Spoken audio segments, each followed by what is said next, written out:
රත්නපුර කොට්ටාසේ කොට්ටාස රථවාහන අංශයේ ස්ථානාධිපති.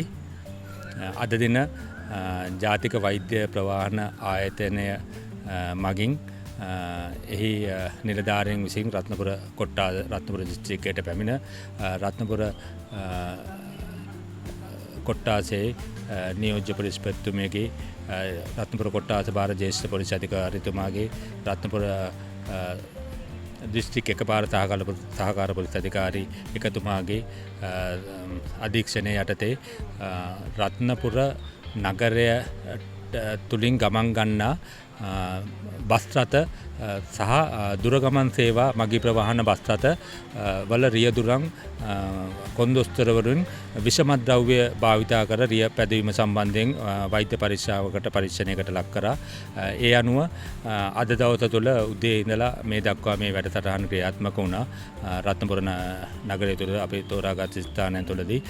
ඒ අනුව අද දින දුරගමන් සහ කෙටි ගමන් මගී ප්‍රවාහන බස් රථ 96ක් පරීක්ෂාවට ලක් කිරීම සිද්ධ කරා. මෙම බස් රථ තුළින් බස් රථ විෂමද්‍රව්‍ය භාවිතා කර රිය පදවන බස් රථ පදවන ලද රියදුරන් 8 දිනක් අත්අඩංගුවට ගැනීමට හැකියාව ලැබුණා මේ පරීක්ෂණය තුළින්.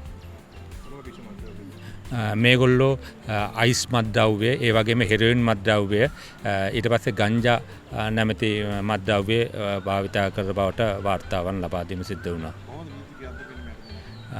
මෙම රියදුරන් අද දින අත්අඩංගුවට ගනු ලැබුවා ඒ බස් රථත් සමගින්. ඊට පස්සේ මෙම රියදුරන්ව හෙට දවසේ අධිකරණයට ඉදිරිපත් කිරීම සිද්ධ කරනවා.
මහජනතාවට ලබා දීම සඳහා විෂමද්‍රව්‍ය භාවිතා කර බස් රථ පදවන රියදුරන් ඉන්නවා නම් ඒගොල්ලන් නීතිය හමුවට පැමිණීම මගී ජනතාවට ඉතාමත්ම ආරක්ෂාකාරීව සුරක්ෂිතව තමන්ගේ ගමනාන්තයන් කරා ළඟා වීමට හැකි පරිදි ජාතික ප්‍රවාහන සේවයේ හැඩගැස්වීම කියන වැඩසටහන තමයි මේකෙන් බලාපොරොත්තු වෙන්නේ.